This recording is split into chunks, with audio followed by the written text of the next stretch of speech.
if you took that tone and you did anything to it that was perceptible, right, because there are certain gradations of tone that you're not capable of perceiving, but let's assume you took the tone and you adjusted it enough so that it was perceptibly louder, or it was perceptibly a different frequency or something like that, or even that the spaces between the tones, because I said they were predictably spaced, even though if the spaces between the tones were changed, then when the change occurred, the orienting reflex would be reinstated. You'd respond to it again. And Sokolov tried to vary the tone on many, many parameters. But no matter what parameter he varied it on, as long as you could detect it perceptibly, you'd produce an orienting reflex. So Sokolov's idea was that you must be producing a complex internal model of the world that's in concordance with the world across pretty much every perceptible dimension, because if you weren't doing that, how in the world would you know that the tone had changed from what you had already learned about it? I thought about that for a long time too. It's like,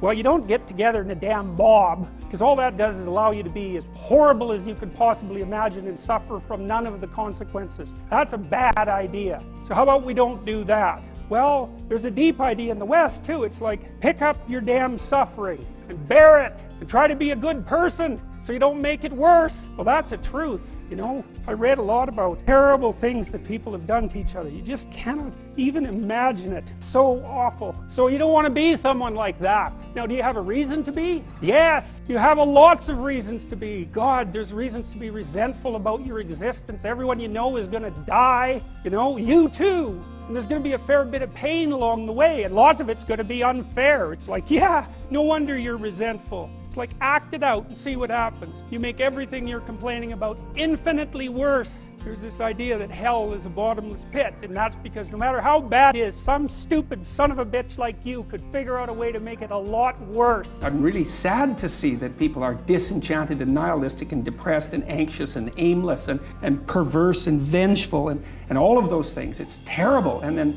to see people question whether that's necessary and then to start to rise out of it, it's like, it's so fun. Like last night, I was after my talk. It's overwhelming. I usually think about these things, but I was after my talk last night, and so all these people line up, and you know, they have their 15 seconds with me, and they're kind of tentative. They're excited and attentive when they come up to talk to me, and then they have, you know, 15 seconds of time to tell me something. I'm really listening to them, and they're hesitant about whether or not to share the good news about their life, you know, and I think it's often because when people share good news about their life, people don't necessarily respond positively. You know, they don't get encouragement. And people need so little encouragement. It's just unbelievable. And so they'll tell me something good, and I think, oh, that's so good. You know, somebody says, oh, I'm getting along way better with my father. I hadn't seen him for 10 years, and now we get along. It's like, God, great. So in Genesis, one of the things God has Adam do first. So God makes the world by speaking. Okay, so that's the first thing to think about. You're supposed to think like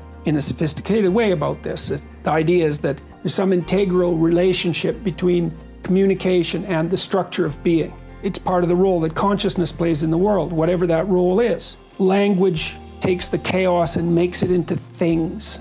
And so God has Adam name all the animals. They're not even really real until they have names. Now, they're more implicit. That's another, you know, here's an example. Let's say that you're having a rough patch in your relationship and you don't know why. It's unnameable. Is it real? Well, yeah, it's manifesting itself in like a physiological discomfort. Then you talk about it and you name it. It's like, it goes from this blurry thing that's kind of potential, it goes snap, and then it's this thing.